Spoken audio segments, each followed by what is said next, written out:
దైవ మర్మములు. సహోదరుడు భక్తి సింగ్ గారి అనుభవంలో దేవుడు ఆయనకు బయలుపరిచిన దైవ మర్మములు. జూలై 5. మనుష్యుడు గాలికి మరుగైన చోటు వలను, గాలివానకు చాటైన చోటు వలను ఉండును. ఎండిన చోట నీళ్ల కాలువల వలను, అలసట పుట్టించు దేశమున గొప్ప బండ నీడ వలను ఉండును. యెషయా గ్రంథం 32వ అధ్యాయం 2వ వచనం. 9వ శిఖరము. నిన్ను రక్షించిన తర్వాత నీకు గొప్ప దాగుచోటుగా నేను నీకుందును అని ప్రభు చెబుతున్నాడు. ఎంతటి ఆధిక్యత మనది! అపాయంలోనున్న అనేకులు నీ యొద్దకు వచ్చి నీ సహాయంను కోరుచు, మా కొరకు దయచేసి ప్రార్థించుడి అని అడుగుదురు. క్లిష్ట పరిస్థితులు, విచారములలో ఉన్నవారు నీ యొద్దకు వచ్చుదురు. గొప్ప అవసరతలో ఉన్న వారందరి ఆదరణకు, బలమునకు నీవు కారణమగుట అన్నది నీ గొప్ప ఆధిక్యత. ఆయన కృపచేత నీవు రక్షించబడినప్పుడు ఆయనే నీకు ఆశ్రయ స్థానంగా ఉండి నిన్ను ఇతరులకు ఆశ్రయ స్థానంగా మార్చును.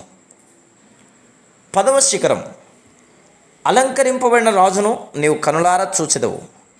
బహుదూరమునకు వ్యాపించుచున్న దేశము నీకు కనబడును.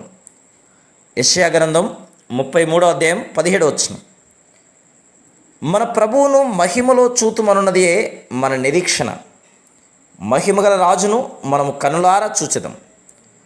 బైబిల్లో 3 స్థలములలో మన యేసుక్రీస్తు ప్రభు రాజులకు రాజు, ప్రభులకు ప్రభు అని పిలువబడుచున్నాడు. ఆయన 2వ పర్యాయమున తన బలాఢ్యులైన దూతలతోనూ పరిశుద్ధులతోనూ వచ్చినప్పుడు ఆయన యొక్క పరిపూర్ణ మహిమను చూచెదం. 11వ శిఖరం. ఆకాశ సైన్యమంతయు క్షీణించును. కాగితపు చుట్టవలే ఆకాశ వైశాల్యములు చుట్టబడును.